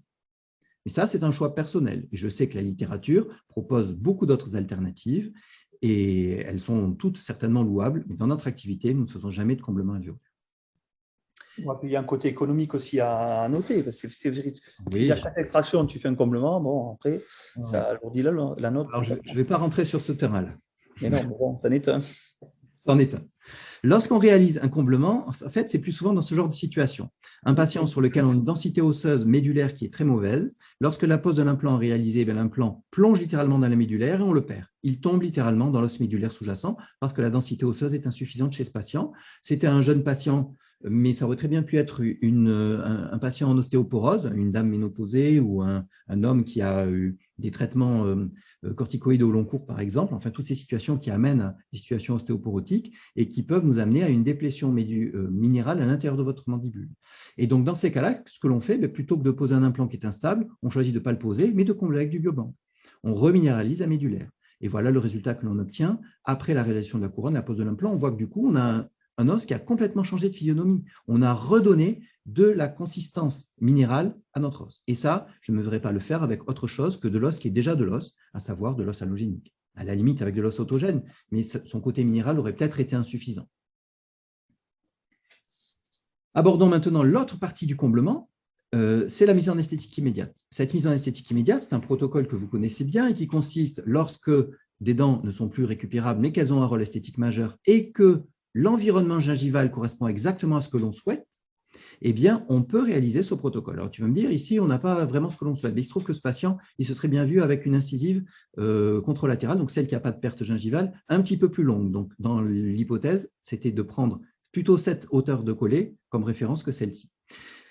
Comment est-ce qu'on réalise cette intervention? Eh bien, de façon très simple, vous le savez, on extrait les dents. Alors, dans notre protocole sans lambeaux, on réalise la position des implants dans l'os natif qui est en palatin. Il va nous laisser donc un grand gap vestibulaire. Donc, on n'utilise pas du tout l'alvéole de la dent, mais l'os qui est en palatin. On vient mettre en place nos piliers provisoires, réaliser la prothèse par-dessus et combler sans lambeaux. Et lorsqu'on comble, eh bien, ce comblement nous rend tributaire du volume vestibulaire du gap. Ce qui fait que chez ce patient-là, voilà le résultat que l'on a à la fin et à l'issue des 6 mois de cicatrisation, voilà le gap que l'on a comblé. Ce qui nous fait une ROG naturelle de très, très grande épaisseur. On le retrouve ici en vestibulaire. Donc ça, c'est très, très bon pour le résultat final. D'ailleurs, on voit bien que la gencive est bien gonflée, la gencive kératinisée est restée en place. On a même gagné de la gencive kératinisée au niveau du collet de cette dent-là par rapport à la situation initiale. Mais si on prend une situation qui y ressemble chez ce patient-là, on voit tout de suite que le gap qu'on va avoir à combler, il va être extrêmement fin chez ce patient. Et donc, on va prendre un risque supplémentaire en choisissant de ne pas faire de lambeaux et en réalisant un comblement du gap qui nous amènera à avoir moins d'épaisseur osseuse. Pourquoi est-ce qu'on a choisi de le faire? Bien parce que naturellement, chez ce patient, il y a une belle corticale et probablement une belle médulaire en vestibulaire des dents. Donc, ça nous donne la possibilité d'avoir cette unité cortico-médulaire que vous retrouvez ici, qui est fondamentale. Voilà le résultat que l'on a. Mais c'est sûr que c'est un risque, parce que si ça se résorbe, on se retrouve directement en prise directe avec l'implant. Voilà le résultat final que l'on obtient. Donc, cette mise en esthétique immédiate, c'est un excellent moyen, plus souvent pour de la mono, de la dent unique que pour des dents multiples, mais c'est un excellent moyen de garder son biotype. Ça ne permet pas de l'augmenter. Donc, c'est l'AROG de comblement tel qu'on la pratique le plus fréquemment. Lorsqu'on parle de MCI, de mise en charge immédiate, c'est-à-dire extraction de toutes les dents et levée d'un lambeau. Arnaud, avant d'attaquer le volet mise en charge immédiate, là justement, c'est intéressant parce que tu parlais du biotype parodontal. Bon, on a vu que sur la plupart des cas, il y avait quand même des biotypes assez épais. Quand tu as des biotypes vraiment fins, que tu sais que tu vas faire de l'aérogé derrière, est-ce que justement tu fais des gestes pour changer le biotype du patient et à quel moment ou, voilà. Non, si le biotype est vraiment très, très défavorable, il y aura un conjonctif qui peut être ajouté. On peut aussi choisir de mettre une membrane de collagène pour renforcer l'extérieur de notre, enfin, la partie gingivale pour éviter qu'il y ait une expulsion de particules au travers d'une muqueuse lorsqu'elle est trop fragile, inflammatoire ou lorsqu'il y a une fistule. Mais bon, je ne montre pas aujourd'hui parce qu'on est dans les limites de ce qui peut être considéré comme raisonnable quand on fait de la mise en esthétique, c'est-à-dire quand il y a une fistule vestibulaire, théoriquement, on ne le fait pas. Et en réalité, la plupart du temps, ce que l'on fait, c'est qu'on compte, quel que soit le biotype. Et ce que l'os n'a pas réussi à préserver, eh bien, dans une deuxième intervention, on vient faire un conjonctif pour le renforcer si c'est nécessaire. Mais le meilleur des soutiens pour notre gencive, ça reste l'os. De la gencive kératinisée apparaîtra toujours si vous avez de l'os en dessous. Voilà pourquoi je préfère d'abord créer de l'os et secondairement rajouter du conjonctif si je vois que le résultat n'est pas satisfaisant. J'espère que cette réponse te satisfait. Oui, bien. Donc, lorsqu'on lève un lambeau, eh bien, la reconstruction devient non plus du comblement uniquement, mais une reconstruction périmplantaire avec des surfaces implantaires exposées qu'on a exposées après avoir levé le lambeau. Et on va rompre le périostome pour pouvoir recouvrir correctement et gagner du tissu. Donc, on est obligé de faire une ROG supplémentaire qui lève donc avec une levée de lambeau, donc sur un protocole que vous connaissez bien, c'est le protocole écrit par Alain Simon-Pierry, et qui nous permet d'obtenir des tissus qui, à quelques jours de l'intervention avant la pose de la prothèse, sont déjà bien galbés. Voilà les gains osseux que l'on a dans ce cas-là, et voilà comment voilà la pose de la prothèse, et voilà comment ces gains osseux se manifestent à l'issue de la cicatrisation de 6 mois. On voit que le volume osseux qu'on a rapporté à l'extérieur, il a considérablement fondu pour nous ramener dans le volume global de ce qu'on avait chez ce patient initialement. Voilà pourquoi il est indispensable de créer ces surcorrections, parce que la réaction inflammatoire que l'on produit en levant notre lambeau et notre incision périostée va faire fondre une partie de l'os natif. Et ça nous permet d'obtenir des résultats où on a de la gencive kératinisée et des volumes osseux en soutien de nos implants qui sont très confortables. Cette reconstruction périmplantaire, elle se… Arnaud, oui. juste là, je vais t'interrompre parce que je vois que j'ai quelques questions. Hein. Oui. Donc, dans le cas de comblement de renfort de densité osseuse, oui. Combien de temps de cicatrisation avant implantation? Tu sais, c'était pour le précédent cas où tu avais… Alors, j'ai attendu 4 mois. J'ai attendu 4 mois. Très bien, voilà. Et je crois qu'il y en a une deuxième, tant que j'y suis. Mais effectivement, on peut attendre plus si on le souhaite. Mais là, comme c'était purement intramédulaire, on savait que la cicatrisation allait être très rapide. Très bien. Écoute, merci. Cette reconstruction périmplantaire, je vois qu'on parle beaucoup et finalement le temps s'écoule. J'ai encore des choses à dire, donc je vais avancer peut-être un peu plus vite sur ces cas qu'on a déjà quasiment vus. Donc, c'est à l'identique de ce qu'on a déjà vu. On raccourcit le protocole en ayant une toute petite incision préservant les papilles, ce qui fait que la membrane va être autostable. Et dans ces cas-là, on n'a pas besoin de fixer notre membrane collagène. Mais comme on a gagné de l'os au niveau du collet, toujours pareil, notre incision périostée fait qu'on doit rajouter une membrane malgré tout. Voilà la cicatrisation. Alors, ces ROG périmplantaires, il faut savoir que quand on a une seule dent, eh bien finalement, l'os qu'on va rajouter va être soutenu par les renforts osseux périphériques. Et c'est comme ça qu'on peut gagner cet os et le gagner de façon durable. Néanmoins, lorsqu'il nous manque 2 dents, le problème devient un petit peu plus épineux parce que la résorption, la pression tissulaire va créer un défaut qui a déjà été naturellement créé suite à l'évolution des dents. Et donc, on s'aperçoit qu'on va avoir besoin de faire une ROG qui va être un petit peu plus conséquente. Donc, lorsque les implants sont posés, ils sont posés dans leur site de destination finale et on réalise une ROG qui n'est pas encore la ROG finale. Il y a encore une épaisseur qui a été mise en place avant qu'on mette en place notre membrane, puis nos membranes de PRF comme d'habitude et venir faire les sutures sans tension, toujours avec l'extension pour prendre une photo. Donc voilà, alors, plus on va avoir de dents manquantes, plus le problème va être épineux. On reste encore dans ce que peut faire la ROG de façon reproductible, puisque voilà le résultat osseux que l'on obtient quand on est à 6 mois. Voilà le résultat osseux, qui est un résultat osseux par rapport au résultat initial, qui est plutôt très satisfaisant. Moins on va avoir de dents, plus il va manquer de dents, plus on va avoir tendance à avoir un écrasement. Alors, si on a la chance d'avoir un pilier osseux central pour pouvoir récupérer une résistance naturelle à la pression, eh bien, on est dans ce cas-là où on a une dent qu'il faut extraire et implanter immédiatement, et un pilier osseux… Arnaud, je crois que tu as perdu. Ah, c'est bon. Non, vous m'entendez? Bon. Donc voilà, oui, ça y est. Une extraction dentaire à réaliser ici. Il y a un bombé. Alors, je sais pourquoi, excusez-moi, je fais juste une chose. Il faut juste que je passe en mode avion. C'est mon téléphone, quand je reçois des messages, ça nous coupe. Voilà, je passe en mode avion, c'est fait. Donc, c'est fait. fait, c'est fait. Donc, lorsqu'on va faire l'extraction implantation immédiate de cette zone-là, on va avoir la poutre de soutien qui a été justement préservée par la vulsion précédente ici, et on va avoir une autre cavité ici. Donc ça, c'est un cas très favorable pour l'aérogé. Tout ce qui va être des piliers osseux un petit peu dans tous les sens va favoriser le choix de l'aérogé. Même s'il nous manque beaucoup d'os en apparence en vestibulaire ici, on sait que c'est un os qui nous manque dans une cuvette qui va être très favorable à l'aérogé. Et donc, dans ce cas-là, effectivement, on fait notre aérogé et on a un résultat qui nous permet de récupérer de l'os jusqu'au niveau des supports osseux adjacents. Ça, c'est très reproductible. Excusez-moi.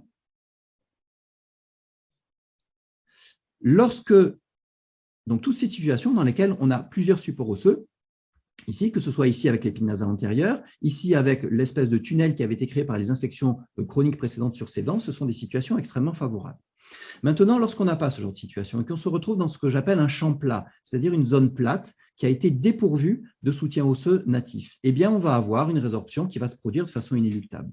C'est le cas ici, où on réalise une aérogée avec vis de cicatrisation, donc on maintient notre périoste, on a mis notre os de forage sur les spires implantaires, on rajoute notre matériau osseux en vestibulaire, on vient recouvrir ça avec nos membranes PRF, le périoste est intact, on ne rajoute pas de membrane collagène, on fait nos sutures, et voilà ce que l'on obtient après mise en fonction. Après mise en fonction, cet os fond. Et ça, c'est très fréquent à la mandibule, parce que la mandibule est un os qu'il est difficile de régénérer par régénération osseuse guidée. Donc, on a une technique alternative. Cette technique alternative, c'est le splitting. Chez cette patiente, chez laquelle on a un défaut osseux qui ressemble un petit peu au défaut osseux précédent, on se dit qu'on va avoir du mal. Pourquoi? Parce qu'on voit très bien que c'est des dents qui, naturellement, chez cette patiente, sont dépourvues d'os en vestibulaire. Donc, recréer de l'os quand il n'y a déjà pas d'os en vestibulaire des dents, ça risque d'être un challenge que l'aérogé peut difficilement remplir seul. C'est la raison pour laquelle on utilise une technique qui est le splitting. Donc, vous voyez là le lambeau assoupli, vous voyez ici la crête osseuse. On réalise donc nos forages qui sont réalisés en parallèle du mur osseux lingual. Voilà, on réalise au piezo notre incision jusqu'à la profondeur définitive de nos implants. 2 incisions osseuses qui sont réalisées au piézotome, là encore, en pleine épaisseur pour pouvoir déplacer ce fragment osseux vestibulaire en même temps qu'on pose les implants. Et une fragilisation sans section complète en apicale pour pouvoir faire la fracture en bois vert, réalisée ici avec les ostéotomes. On écarte donc notre paroi osseuse. Voilà. On enfonce l'ostéotome et on fait jouer doucement notre ostéotome, d'ailleurs qui est un ciseau à os en l'occurrence, ici, pour obtenir ce mouvement-là. Ensuite, on finit nos forages implantaires et on va venir poser nos implants. Alors, on sous-fore, hein, bien entendu, à ce niveau-là, il va falloir sous-forer puisqu'on a perdu beaucoup de rigidité de notre os. On finit par poser le deuxième forêt pour poser nos implants de 3,5 qui vont être posés en infraosseux, comme vous le voyez, voilà, bien enfoncés sous le niveau de la crête osseuse. Voilà. Et ensuite, ils ont écarté d'eux-mêmes notre paroi osseuse et on vient combler l'interstice, puis ensuite en vestibulaire, un renfort que l'on recouvre avec une membrane de collagène. Et là, évidemment, la membrane de collagène est indispensable parce qu'on a largement augmenté le volume et donc l'incision périostée est indispensable. Voilà le résultat après les sutures. Le résultat clinique, eh bien, il est plutôt satisfaisant puisque, en ayant déplacé notre cortical qui initialement était ici à l'extérieur, on a demandé à l'os médulaire de pousser là où il sait très bien le faire, c'est-à-dire à l'intérieur de lui-même. Et voilà le résultat que l'on peut obtenir 2 ans après la pose de la prothèse. On a une différenciation cortico-médulaire qui était obtenue parce qu'on a transposé la corticale. Mais vous voyez que cette transposition, elle n'est pas faite sans ROG complémentaire. Si on fait ce geste-là sans ROG complémentaire, on peut s'attendre à avoir une résorption osseuse trop importante parce qu'on demande à notre os fracturé en bois vert beaucoup de cicatrisation qu'il ne va pas être capable de réaliser seul. Donc, il faut le protéger sous une grosse régénération osseuse. C'est une technique qui est très reproductible et qu'on utilise extrêmement fréquemment à la mandibule. Dès que le cas se présente, on va poser les implants systématiquement en même temps qu'on fait ce splitting. Voilà le résultat que l'on obtient sur plusieurs cas successifs. Vous voyez la situation initiale et la situation finale, qui sont des situations dans lesquelles on peut rajouter, recréer énormément d'os. Et même, plus on a d'os au départ, plus on va en créer à la fin. Plus il y a d'os médulaire à l'intérieur, plus on va en créer à la fin. C'est même une technique qui est utilisée sans qu'on pose des implants simultanés et il faut s'attendre à tout moment lorsqu'on fait ce genre de geste à ce que notre fragment osseux vestibulaire se sectionne et s'il se sectionne, eh bien, il est conseillé de ne pas poser les implants simultanés mais plutôt de poser 2 vis d'ostéosynthèse en vestibulaire pour maintenir ce fragment osseux à distance et faire exactement le même geste mais sans avoir posé les implants. Voilà la situation initiale, voilà la situation finale et voilà les implants posés. Donc, 4 mois après la réalisation, non je mens, pas 4 mois. Cette patiente, c'était 6 mois après la réalisation de cette intervention. Donc, c'est une intervention qui, de notre point de vue, est extrêmement satisfaisante parce qu'on récupère un volume qui est très, très, très biologique. On va envisager maintenant la reconstruction préimplantaire. Elle amène à une question qui est la même que celle qui me faisait dire tout à l'heure que je ne comblais jamais les alvéoles d'extraction, c'est dans quoi allons-nous implanter et quand allons-nous implanter? Alors, on a vu qu'en comblement comme en préimplantaire, le délai de cicatrisation de l'os était très, très important. Eh bien, effectivement, nous, on implante volontiers à 4 mois, mais la raison voudrait qu'il faille le faire à 6 mois, 8 mois, voire 12 mois dans certains cas. Pourquoi? Parce que plus on va attendre, meilleure sera la qualité de l'os que l'on va avoir régénéré. Prenons ce cas, par exemple, où on a un défaut osseux trop important vestibulaire qui ne permet pas de poser l'implant dans la situation idéale. Donc, on choisit de faire une ROG. Et voilà la situation radiologique que l'on a et l'implant qui est posé à 4 mois. Donc, le résultat est plutôt satisfaisant. Mais 4 mois, 6 mois, 8 mois, la question reste posée. C'est vrai qu'on a tendance toujours à poser à 4 mois. Voilà une situation encore extrêmement favorable avec une tunnelisation, avec un pilier osseux, des piliers périphériques. Donc ça, c'est une situation qui mérite d'être reconstruite par régénération osseuse guidée. On a suffisamment de poutres osseuses, ce n'est pas la peine de chercher à faire une greffe osseuse dans ce genre de situation. Simplement, lorsqu'on pose l'implant à 4 mois, dans un volume osseux qui est très important, on pose l'implant en étant très satisfait du résultat jusqu'à ce qu'on fasse une 3D. Et là, on s'aperçoit que ce qui s'est passé, c'est que notre forêt a glissé contre l'os natif, contre la corticale qui était en biais, et l'os régénéré, à 4 mois, n'a pas la densité suffisante pour s'opposer à un forêt qui glisse. Et notre implant a glissé dans le sens du forêt, et sans qu'on s'en aperçoive réellement pendant l'intervention, on s'est retrouvé avec un implant qui avait quitté la zone de régénération osseuse guidée. Et on a été bon pour tout recommencer. Donc voilà pourquoi, tu le disais très justement tout à l'heure, le temps de cicatrisation quand on fait une régénération osseuse guidée pré-implantaire, il est fondamental. Il faut laisser cicatriser plus longtemps que 4 mois. Bon, on est très joueur dans le cabinet, mais il faut essayer de… Si on veut garder les 4 mois, le mieux, c'est de faire ça. C'est-à-dire de ne pas faire une régénération osseuse guidée dans ce cas-là, mais de faire sur cette zone de canine qui va demander une dent plutôt en extérieur de l'arcade, du couloir prothétique. Eh bien, on va faire une greffe allogénique, une greffe autogène qu'on va combler avec des particules d'os allogéniques en périphérie. Et voilà le résultat que l'on a à 4 mois. Pour le coup, on peut poser un implant de façon satisfaisante parce que là, cet os ramique, il est venu se souder littéralement à de l'os qu'il connaît déjà. Donc, le résultat, il est beaucoup plus favorable. Cette reconstruction préimplantaire, elle peut, sur une plus grande ampleur, être réalisée par ROG en armant. Pourquoi est-ce qu'on fait une ROG dans ce cas-là? On fait une ROG parce qu'on vient d'extraire les dents et parce qu'on a des cavités, on les a extraites il y a très peu de temps, et on a des cavités alvéolaires qui sont très favorables à la ROG. Néanmoins, cette ROG en vestibulaire, elle va très certainement s'affaisser parce qu'on est sur l'arc, sur la partie bombée de l'arcade, sur la bosse canine. C'est une zone qui est très difficile à reconstruire par ROG. Et donc, soit on utilise une membrane non résorbable, ce n'est pas ce que l'on fait. Donc, on préfère armer ici avec de l'os allogénique, mais on aurait très bien pu armer avec des lames corticales que propose Biobank, ça aurait obtenu le même résultat. Et la stratégie n'est pas de l'utiliser comme pièce externe, mais de le noyer dans notre ROG vestibulaire. Et voilà le résultat. Donc, on pose notre membrane, puisque bien entendu, avec un tel volume, le périos est incisé. Voilà les sutures. Voilà la cicatrisation avant réouverture. Et voilà lorsqu'on réintervient. Et là, on a un volume osseux qui est tout à fait apte à recevoir les implants dans la position de destination finale. Pour autant, on préfère ne pas exposer cet os cortical aux vicissitudes de la cicatrisation de notre périoste et on réalise une nouvelle ROG parfois pour recréer encore un petit peu d'os à l'extérieur de nos implants, être sûr qu'il n'y ait pas de perte de notre fragment osseux.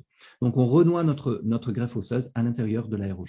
Donc, vous voyez que cette ROG, c'est un outil qui est un couteau suisse. On l'utilise, on le met à toutes les sauces, on l'utilise dans toutes les situations. Donc, c'est le début et la fin de toutes nos interventions. Il faut bien voir qu'on peut l'armer également, cette ROG, avec de l'os allogénique, donc une plaquette corticospongieuse, c'est ce qui est fait dans ce cas-là, ou avec le sinus lift, avec lequel la perforation de membrane a été refermée par technique de Linda. On vient créer notre sinus lift avec une largeur osseuse native qui est très suffisante ici, et on vient rajouter notre plaquette corticospongieuse sur l'extérieur, que l'on noie sous notre ROG, et voilà le résultat radiologique que l'on a, c'est-à-dire notre plaquette, qui était un petit bloc, a été comblée sur toute sa périphérie. Vous voyez, ici en apical, ici en distal, a été comblée par de la régénération osseuse guidée. Le cas que je vous avais montré tout à l'heure avec cette intégration inadéquate dans notre matériau synthétique, a été repris en ROG également. Pour quelle raison? Eh bien, parce que dans son cas, dans le cas de cette dame, on n'avait pas beaucoup de hauteur en sous-nasal pour pouvoir poser confortablement un bloc, une plaquette corticospongieuse, et on avait surtout ce balcon, vous voyez cet effet balcon. Ça, c'est très bien parce qu'on peut loger notre ROG là-dessous. Elle vient se lever à l'intérieur, comme vous allez le voir. Elle vient se lever, donc ça c'était l'autre partie, voilà la cicatrisation. Notre ROG vient se lever littéralement à l'intérieur de cette incisure qui a laissé place auxquels les incisives ont laissé place. Voyez le volume que l'on a initialement et voyez le volume que l'on a après 6 mois de cicatrisation et lors de la pose de nos implants à l'intérieur du volume qui a été recréé. Avec un décollement qui se fait sans emporter de particules osseuses en surface. Même situation ici, sauf qu'ici, on réintervient à 4 mois. Et quand on réintervient à 4 mois, voilà le genre de déconvenu que l'on peut avoir. C'est-à-dire que notre ROG, qui a été réalisé en très gros volume et qui a très bien pris, se retrouve trop adhérente à notre partie de gencive kératinisée qui est dépourvue d'un périoste tel qu'on le conçoit dans la partie plus apicale. Et cette partie osseuse, eh bien, on est bon pour la jeter et refaire une ROG ici ou la réutiliser à la replacer ici lorsque nos implants ont été positionnés. Donc, il faut faire très attention quand on intervient tôt ou trop tôt, on risque d'avoir ce genre de déconvenu. Donc, effectivement, il est préférable d'attendre. Puis, parfois, la ROG est la seule solution quand on veut faire de la greffe préimplantaire. Par exemple, dans ce cas-là, je vous mets au défi de faire prendre un bloc corticospongieux ici, sur cette partie ici, qui est formée que de cortical. Même si on fait le sinus lift en simultané, ce bloc cortical, il ne va jamais être revascularisé par le peu d'os natif qu'il y a. Et donc, la ROG est la meilleure des situations, la meilleure des solutions. Et voilà le résultat que l'on obtient, qui est un résultat plutôt satisfaisant en volume. Voilà le résultat, les implants qui sont positionnés dans un volume qui est bien stabilisé. De la même façon, chez ce jeune homme qui a une dysplasie ectodermique et donc chez qui les agénésies dentaires ont conduit l'os alvéolaire à ne pas se développer du tout, eh bien, on se retrouve à devoir faire une pose d'implant dans un environnement où on n'a qu'une lame corticale pure, strictement aucune médulaire. Eh bien, dans ce cas-là, même le splitting n'est pas utilisable puisqu'il n'y a pas de médulaire au milieu. Donc, la meilleure des solutions, c'est probablement de réaliser une régénération osseuse guidée en selle, en vestibulaire et en linguale, de façon à récupérer le volume osseux que vous voyez ici. C'est-à-dire qu'on fait doubler le volume osseux, sauf que c'est un os qui maintenant est un os qui est vivant. Et on le voit lorsqu'on réintervient pour la pose de l'implant. Initialement, on avait un os qui ne saignait pas et maintenant, on a un volume osseux qui saigne. On pose notre implant et on réalise une nouvelle régénération osseuse. Et mon tort dans ce cas-là, ça a probablement été de ne pas faire une régénération osseuse assez étendue aux dents adjacentes. Et les dents adjacentes n'ont pas été des supports suffisants. Et un an après la pose de la prothèse, eh bien, ma régénération osseuse guidée a fini par fondre un petit peu. Ce qui n'est pas grave parce qu'on a une gencive kératinisée de très bonne qualité en vestibulaire de cet implant. Néanmoins, c'est un implant qui est sous surveillance, d'autant plus qu'on est chez un patient qui est très jeune. Alors maintenant se pose la question, pour une petite dizaine de minutes, je vais un petit peu dépasser de l'horaire, mais on a commencé un petit peu plus tard aussi. Je voudrais envisager avec vous la stabilité de la ROG dans le temps, parce que c'est une grande question qu'on s'est posée. Et pour répondre à cette question, on a mis au travail une de nos étudiantes, qui est le docteur Boudaoui, qui a travaillé, Neila, qui a travaillé pendant 2 ans, et une période Covid pas facile, à sa thèse, qui a été la stabilité de la régénération osseuse guidée périimplantaire vestibulaire, une étude rétrospective. Je la remercie ici publiquement parce qu'elle a fait un travail de titan qui est très très long à réaliser. C'est une étude rétrospective observationnelle qui a consisté à observer par CBCT le volume osseux vestibulaire qui avait été obtenu en vestibulaire du collet de nos implants. On a pour cela sélectionné 295 implants qui ont été sélectionnés parce qu'ils ont été exposés à une régénération osseuse guidée qui a soit été préimplantaire, soit périmplantaire. Toutes ont été faites au biobanque corticospongieux avec une membrane de collagène ou du périoste mis en place en vestibulaire. 5 cas lorsque les patients sont revenus ont été exclus parce qu'ils présentaient une périimplantite. Donc sur les 295 cas, 5 cas ont été supprimés parce qu'il y avait une périimplantite. En fait, on en a retenu 295 au final, plus 5 cas qui n'ont pas été retenus. Par exemple, un cas qui n'a pas été retenu, c'est ce cas-là où on a un volume osseux qui est parfait au-dessus de l'implant, parfait en vestibulaire de notre implant, sauf que cliniquement, on a une suppuration au collet. Et donc, on a une périimplantite. Et donc, il est hors de question de garder cet implant dans l'étude parce qu'on ne voulait pas de cas qui soient des cas d'échec potentiel, qui expliquent un échec de ROG ou des valeurs différentes par une inflammation déjà existante. Donc, ce cas-là, par exemple, a été exclu. Voilà les mesures qu'elle a réalisées. Elle a réalisé une mesure très importante qui est la mesure J, c'est-à-dire est-ce qu'on a de l'os au-dessus du col implantaire ou est-ce qu'on a perdu de l'os par rapport au col implantaire, sachant que les implants Incon sont des implants qui sont systématiquement posés en infraosseux, entre 1,5 et 3 mm en infraosseux, comme c'est présenté ici sur ce cas-là, ou présenté ici sur ce cas-là. Donc, une perte osseuse vestibulaire est forcément une perte osseuse qui n'était pas attendue. Et on ne peut pas considérer que ce soit acceptable sur un implant infraosseux. 10 mesures donc, ont été réalisées. On va s'intéresser à 2 mesures essentiellement, la mesure J et la mesure D, c'est-à-dire l'épaisseur vestibulaire du col de l'implant. Voilà la répartition, je vais passer vite là-dessus, c'était globalement homogène avec les dents remplacées qui sont les plus fréquemment perdues aussi. 77% des cas se sont retrouvés avec une valeur d'os positive par-dessus le col de l'implant, après régénération osseuse guidée, 2 ans après la pose de la prothèse. 22% des cas ont eu une perte osseuse. Donc, ça veut dire 3/4 des cas qui sont très positifs, avec une ROG qui a généré un os qui a été préservé au-dessus de l'implant, et 1/4 des cas avec de l'os qui a été perdu. La hauteur osseuse moyenne qui surplombe l'implant est de 1,73 mm, ce qui est plutôt satisfaisant puisqu'on enfouit les implants entre 1,5 et 3 mm. L'épaisseur osseuse moyenne au col de l'implant, elle est de 2,24 mm, ce qui est une épaisseur suffisante pour obtenir cette fameuse unité biologique corticomédulaire dont on a parlé tout à l'heure. Et ça, c'est fondamental.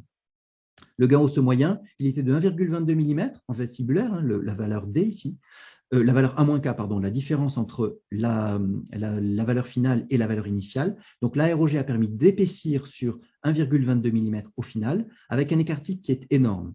Et donc, on a comparé des choses qui n'étaient pas comparables parce qu'on peut difficilement comparer cette valeur-là sur une molaire mandibulaire et sur une incisive mandibulaire. Or, on a tout mis dans le même panier, c'est la raison pour laquelle on a un écart type énorme. Et donc, c'est une valeur qui est à prendre tant qu'on n'a pas reclassé l'échantillon, encore avec des précelles ou des pincettes, suivant ce que vous voulez. Pour les cas qui sont négatifs, qui concernent 67 implants sur notre étude, c'est-à-dire une perte osseuse par rapport au col implantaire, cette perte osseuse en moyenne est de 64 mm, c'est-à-dire qu'elle correspond aux 2 premières spires de notre implant. Ce qui est important de comprendre, c'est qu'on n'a pas pu mesurer cette épaisseur-là, mais le fait de ne pas mesurer de l'épaisseur osseuse, ça ne signifie pas que l'os n'est pas présent. Ça signifie juste qu'il est trop fin pour être une unité corticomédulaire.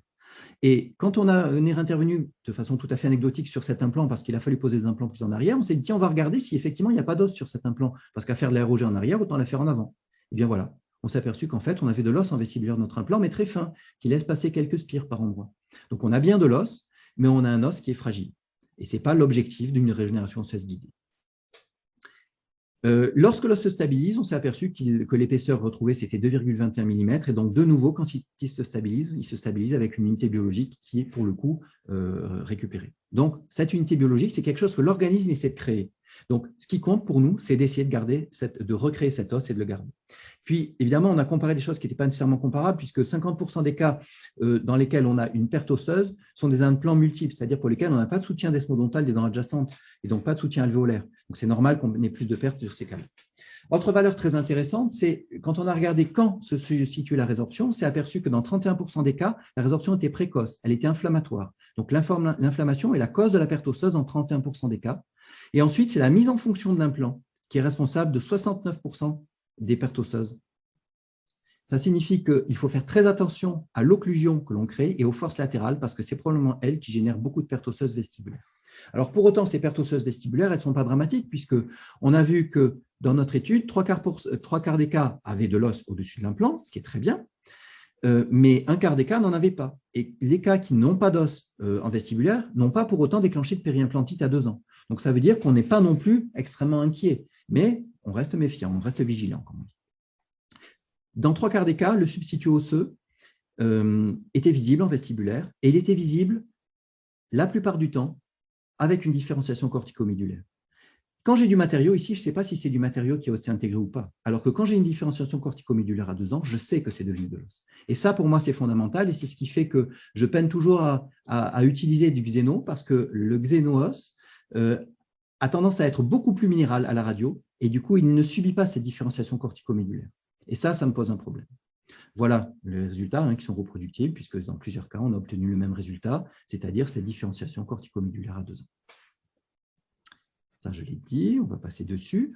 La question maintenant, c'est est-ce qu'il y a une relation entre le morphotype osseux et cette perte osseuse? Parce que naturellement, on se dit, quand on a un biotype fénétré avec une absence d'os cortical en vestibulaire de nos dents, on a certainement toutes les chances pour que le cas soit défavorable et qu'on ait tendance à ne pas créer autant d'os. Alors que quand on a déjà naturellement en vestibulaire des dents une épaisseur corticomédulaire, comme c'est le cas sur les 2 cas que vous avez ici, eh bien on se dit, ça va être des cas beaucoup plus favorables. Donc on a regardé quelles étaient la répartition des cas. Donc ça, c'est dans la population générale de notre étude, 77% positifs, 23% négatifs.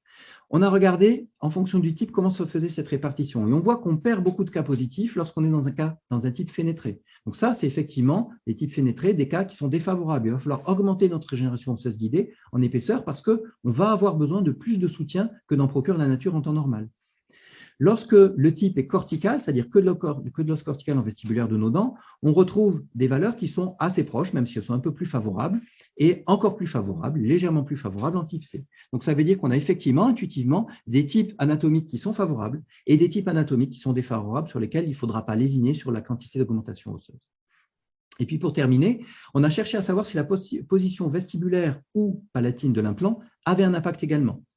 La vestibuloposition de l'implant par rapport au couloir prothétique, comme ici, nous amène à une répartition 50-50 des pertes et des gains, ce qui fait qu'on perd énormément de gains par rapport à la population générale. Donc, cette position vestibulaire de l'implant, sans surprise, c'est une position défavorable au maintien de l'os en vestibulaire. Lorsque c'est centré, on est de façon tout à fait hasardeuse, enfin liée au hasard, aléatoire, exactement dans les mêmes proportions que ce qui avait été identifié dans la population générale. Et on s'aperçoit qu'on gagne beaucoup à mettre notre implant dans le couloir palatin. Donc finalement, un biotype favorable et un implant placé dans son couloir ou plus en palatin nous garantit de nous prémunir contre une perte osseuse vestibulaire. Et bien entendu, lorsqu'on associe le type fénestré avec la position vestibulaire, on n'a quasiment que des cas négatifs et bon, ça conforte notre intuition. Je vais donc terminer en présentant nos conclusions et notre philosophie. Notre philosophie, c'est d'abord la biologie osseuse. On cherche à obtenir cette unité cortico-médulaire parce qu'elle est le soutien de la gencive kératinisée. S'il n'y a pas de gencive kératinisée, il faut la recréer. Si l'os n'a pas recréé la gencive, on la recrée secondairement. Ensuite, en termes d'implant, on privilégie toujours un implant de l'os à l'implant, c'est-à-dire que les implants vont être de plus petit diamètre et vont être placés plutôt dans le couloir palatin que dans le couloir vestibulaire, si on n'arrive pas à les centrer correctement. L'étanchéité cervicale procurée par l'implant Incon est fondamentale dans les résultats que l'on vous a présentés aujourd'hui. Et notre stratégie, c'est d'avoir un protocole qui est simple et reproductible, comme vous l'avez vu, d'avoir recours à la mise en esthétique immédiate, unique ou multiple, le plus souvent possible, en sachant qu'on prend des risques et on explique aux patients les risques qu'on prend, mais le bénéfice que l'on en attend. Et puis, observer les résultats, toujours observer les résultats, c'est fondamental. Et vous l'avez compris, l'aérogé, en fait, c'est un couteau suisse qui s'adapte à toutes les situations. L'aérogé, vous en avez un petit peu quand vous faites du splitting, même beaucoup. Vous en avez toujours quand vous faites de la greffe osseuse et du sinus lift. Le sinus lift n'est jamais qu'une forme de aérogé particulière. Quand on fait de l'ostéotomie segmentaire, c'est la même chose. On fait de l'aérogé en complément pour protéger notre structure osseuse. Et même dans les implants zygomatiques, on reconstruit les supports osseux, les émergences zygomatiques sur la crête osseuse avec des augmentations osseuses. Et ça, c'est le docteur Bruno Courtois qui vous en parlera dans son prochain webinaire au mois de septembre. Voilà, je vous remercie pour votre attention. Et puis, écoute, je te remercie des questions que tu as posées jusqu'ici et je suis disponible pour répondre aux questions qui auraient été laissées en suspens. Bon, mais très bien. Écoute, Arnaud, merci beaucoup. C'était très, très bien. Tu as vraiment fait un grand tour des possibilités avec des beaux cas cliniques, là, vraiment, avec des belles… très belle régénération et même un peu impressionnante quelquefois, donc bravo, vraiment c'est super. Alors c'est intéressant effectivement alors j'ai une question là de Caroline, alors elle l'a posée tout à l'heure, mais c'est intéressant aussi parce qu'on ne parle pas assez des échecs, parce que il y en a aussi de temps en temps, et elle posait aussi une question de conduite à tenir en cas d'exposition d'une membrane effectivement en collagène lors d'une extraction implantation immédiate avec ROG. Alors, est-ce que tu as un protocole particulier quand ça se présente dans notre protocole d'extraction implantation immédiate avec ROG, on ne lève pas de lambeau. Donc, théoriquement, on ne met pas de membrane. On se contente de faire du comblement du gap. D'accord ? La membrane, on l'applique. C'est vrai que ce n'était pas uniquement le sujet de cette présentation, donc je ne me suis pas étendu là-dessus, mais on n'utilise une membrane supplémentaire que quand il y a une fistule en vestibulaire. Et c'est le genre de situation où, de toute façon, on marche vraiment sur des œufs. Sur des œufs qui ne sont pas durs, sur des œufs pas cuits. C'est vraiment compliqué cette situation. Et si on commence à avoir une exposition à la membrane, en fait, ça se manifeste surtout par une résorption rapide de la membrane. Et ce que l'on a, c'est des pertes de nos particules osseuses en vestibulaire. Et là, effectivement, ça sent le soufre. Clairement, ça sent le soufre dans ces situations-là. Sinon, les extractions implantation immédiate, non, on les fait sans membrane, donc la membrane ne peut pas s'exposer. Maintenant, comment est-ce qu'on gère l'exposition de la membrane? Alors là, je vais essayer de faire appel à ma mémoire ancienne, parce que très honnêtement, et ce n'est pas pour se faire mousser, mais ce protocole-là nous amène depuis plusieurs années maintenant, je ne sais plus combien d'années, mais ça fait bien, je ne sais pas, 4 ans ou 5 ans que je n'ai pas eu d'exposition de membrane de collagène. Sans mentir, hein, je ne mens pas. Je n'ai pas d'exposition de membrane de collagène. Ce protocole-là permet de ne pas avoir d'exposition. Probablement dans des mains qui sont entraînées à ce protocole. Je ne dis pas le contraire, mais on n'a pas d'exposition. Et l'avantage, c'est que quand on a exposition de la membrane de collagène, on attend que ça passe tout seul. Si on a bien créé la biologie et si on a posé une bonne indication de ROG en dessous et qu'on a un matériau qui est biologique, le temps que la membrane se résorbe de son exposition, parce qu'elle va se résorber, en dessous, on aura une fibrose qui fait que notre matériau sera protégé. Par contre, si on a une réouverture de la plaie, ça, c'est différent. Une réouverture de la plaie, ce n'est pas une exposition de la membrane, c'est une réouverture de la plaie. Là, ça veut dire que nos sutures n'ont pas été réalisées correctement avec un lambeau pas suffisamment lâché. Et là, il faut revoir sa procédure chirurgicale. Et donc, dans ces cas-là, tu la reprends Non, dans ces cas-là, avec le biobank, dans ces cas-là, on ne reprend pas. On laisse faire la nature et on voit l'étendue des dégâts une fois que ça a fini de cicatriser. On ne reprend pour nettoyer et tout enlever que les cas qui s'infectent et qu'on ne peut pas contrôler. C'est rarissime. Juste une autre question, en fait, Arnaud, c'était la prémédication, là, quand tu fais ce type de chirurgie. Alors, autant notre protocole est extrêmement standardisé, autant la prémédication, elle n'est pas du tout. Chacun fait ce qu'il veut dans le cabinet et le jour où quelqu'un va se pencher sur la reproductibilité de nos résultats, ça va devenir compliqué. À titre personnel, je mets une antibiothérapie pendant une semaine, une prophylaxie pendant une semaine de façon systématique. D'accord ? Avec un changement d'antibiotique à 48 heures lorsque les douleurs persistent au-delà de 48 heures associées à un gonflement, parce que c'est le signe que l'antibiotique ne marche pas et je crains toujours la résistance. Donc, je change d'antibiotique à 48 heures si je vois qu'à 48 heures, les signes ne s'amendent pas, parce que le déroulement normal d'une intervention comme ça, c'est un gonflement pendant 48 heures, des douleurs pendant 48 heures, ensuite les signes s'amendent. Si ça ne s'amende pas, je revois le patient et je réévalue. Alors, les corticoïdes, ils ne sont pas systématiques. Plus on va faire d'incision périostée, plus je mets de corticoïdes. Mais une incision périostée faite délicatement et un périoste qui est manipulé avec beaucoup de délicatesse, quand on n'a pas de très gros gains osseux à attendre ou qu'on ne fait pas toute l'arcade, je ne mets pas de corticoïdes systématiquement. Mais dès que ça dépasse 3 dents, oui, il y a des corticoïdes, c'est clair, parce que l'incision périostée commence à être conséquente. Très bien. Il y a juste une petite question qui émane de Christophe, là, en fait, effectivement, qui parlait sur l'extraction implantation immédiate. Oui. Sans membrane, effectivement, quelquefois tu fais des protocoles, parfois tu n'as pas toute la table osseuse vestibulaire. Oui, mais ce n'est pas grave. Dans ces cas-là, tu ne mets pas de membrane. Ce n'est pas grave, ça ne me pose aucun problème. Et honnêtement, j'avais des problèmes quand j'utilisais du Xeno. Autant depuis que j'utilise de l'os allogénique, je n'ai plus de problème. Cortico-spongieux, hein, pour protéger de la résorption. Le spongieux est trop labile. Hein.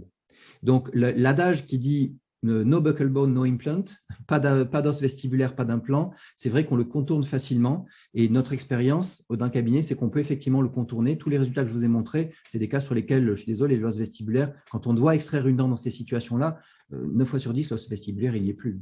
Il faudrait vraiment que la personne se soit cassée la dent et que ce soit une dent parfaitement saine au préalable. Et c'est très peu d'indications d'implantation immédiate dans notre activité. Ça doit faire 10%, même pas. Toutes les autres, c'est des cas de dents déjà couronnées, déjà des lésions apicales, et c'est des cas sur lesquels il n'y a pas d'os vestibulaire, mais qu'importe. Petite question et dernière question qui est assez importante, justement, c'est ce fameux bandeau de gencive kératinisée. On a tendance aussi en fait, à ramener vers occlusal la ligne mucogingivale, qui peut amener à recréer, enfin, par des techniques de greffe ou autres, la gencive kératinisée. Alors, toi, qu'est-ce que tu utilises? Tu fais des greffes épiconjonctives, tu utilises des substituts, tu fais des… Non, dans ce domaine, je préfère la greffe épithéoconjonctive parce que quand la technique est bien maîtrisée, elle génère très peu de suite opératoire sur le site de prélèvement pour le patient. Il suffit de faire des prélèvements en épaisseur fine. C'est vrai que les prélèvements que je fais, je suis à technique de Zucchelli qui finalement ne désépaissit jamais, il n'enlève quasiment jamais de tissu graisseux parce qu'il fait un prélèvement tellement superficiel qu'il laisse la graisse là où elle est. Et finalement, les patients, quand on laisse cette épaisseur, ils souffrent très très peu de ça. Donc finalement, j'ai aucun scrupule à proposer ça à mes patients. Voilà, je leur dis qu'il y aura au pire une petite douleur comme un aft et ça passe très bien avec du Dinexan au palais. Je ne fais même pas de plaque palatine ou ce genre de choses. Et non, j'ai pas une grande expérience des substituts, donc des matrices dermiques ou des matrices collagéniques. Je sais que beaucoup de gens en utilisent. Dr Labadie dans le cabinet a une expérience plus importante que la mienne dans ce domaine, mais c'est jamais que pour du tissu conjonctif qu'elle l'utilise, pas pour de l'épithéoconjonctif. Voilà. Bon, ben parfait. Hein. Apparemment, il n'y a pas d'autres questions qui sortent. Moi, je pense que tu as été très exhaustif. Hein, donc, je Je te remercie, c'était très, très bien. Ouais, très... Merci à toi d'avoir animé cette séance de cette façon. C'était très agréable de pouvoir discuter et de ne pas être seul face à son écran, parce qu'il est vrai que ne pas avoir la salle face à soi, c'est toujours une sensation. Oui, c'est un peu spécial. Je suis Bon, d'accord. merci à tous ceux qui étaient présents et j'espère avoir répondu aux questions, vous avoir apporté des choses. Et c'était là encore un partage d'expérience et je serais ravi que d'autres se plient au jeu et fassent part de leur expérience pour qu'on s'enrichisse les uns les autres de nos techniques. Voilà. Merci Et beaucoup à merci en tous les tous et cas. merci beaucoup Eric pour tout ça. Allez, ça marche. Merci, bonne journée. Bonne soirée. Bonne soirée plutôt.